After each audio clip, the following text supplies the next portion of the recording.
ସେ ଗାମୁଛାରେ କଣ ଅଛି ନ ଦେଖିବା ପର୍ଯ୍ୟନ୍ତ ମୁଁ ତତେ ଛାଡ଼ିବିନି। ଦେଖା କହୁ ସେ ଗାମୁଛାରେ କଣ ଅଛି।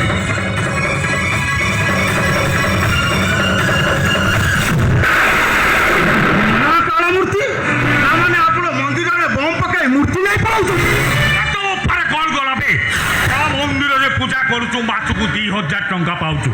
ହଁ ଯଦି କହିବୁ ତତେ ମୁଁ 2 ଲକ୍ଷ ଟଙ୍କା ଦେବି।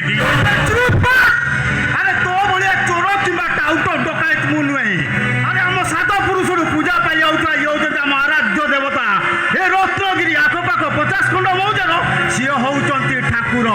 ଆରେ 2 ଲକ୍ଷ ତ ସାମାନ୍ୟ, 2 କୋଟି ଟଙ୍କା ଦେଲେ ବି ମୁଁ ଏ ମୂର୍ତ୍ତି ତତେ ଛାଡ଼ି ଦେଇ ପାରିବିନି।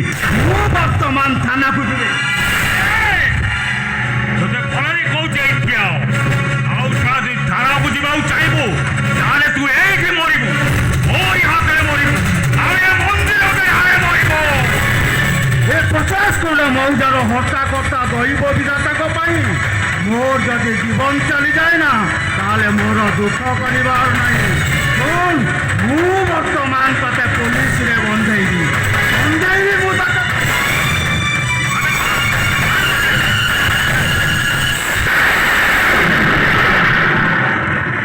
ଆରେ କାଳୀବାବୁ ଆପଣ ଏ ଅଞ୍ଚଳର ଧନୀ ଲୋକ, ମାନ୍ୟଗଣ୍ୟ ବ୍ୟକ୍ତି, ତା ଛଡ଼ା ସମାଜସେବୀ ହେଇ ଆପଣ ମୂର୍ତ୍ତି ଚୋରି କରୁଛନ୍ତି। ମୁଖା ମଣିଷ ବ୍ୟକ୍ତିର ମୁଖା ପିନ୍ଧିଥିବା ମୁଁ ଗୋଟାଏ ମୁଖା ମଣିଷ।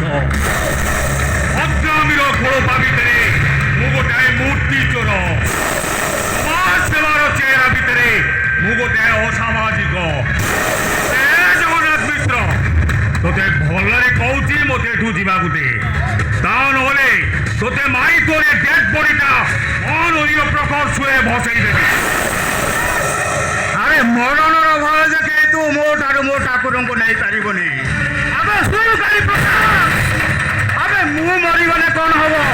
ମୋ ପୁଅ ଝିଅ ଦିନେ ନା ଦିନେ ତାଙ୍କ ମୃତ୍ୟୁ ହତ୍ୟାର ପ୍ରତିଶୋଧ ନେବେ, ଆଉ ମୁଁ ତତେ ଛାଡ଼ିବି ନାହିଁ। ଆରେ ତୁ କଣ ଭାବିଛୁ ମୋ ସାମ୍ନାରେ ତୁ ମୋ ଠାକୁରଙ୍କୁ ନେଇଯିବୁ ଆଉ ତୁ ଏଠି ଚଳଚଳ କିର ନେଇଯିବୁ?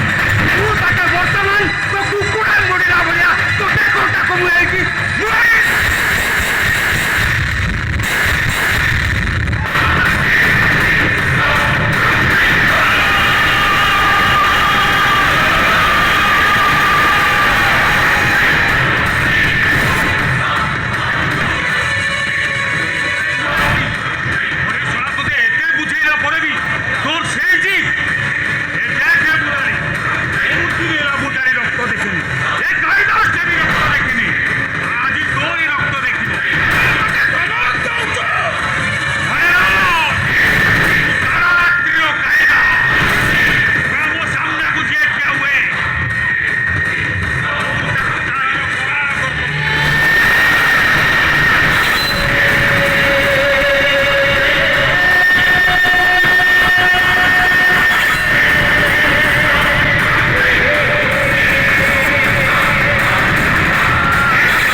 ଲାଷ୍ଟ ଆଇ ପଡ଼ି ରହିଲେ ପୋଲିସ କି କିଛି ସୁରାଗ ମିଳିଯାଇଥିବ।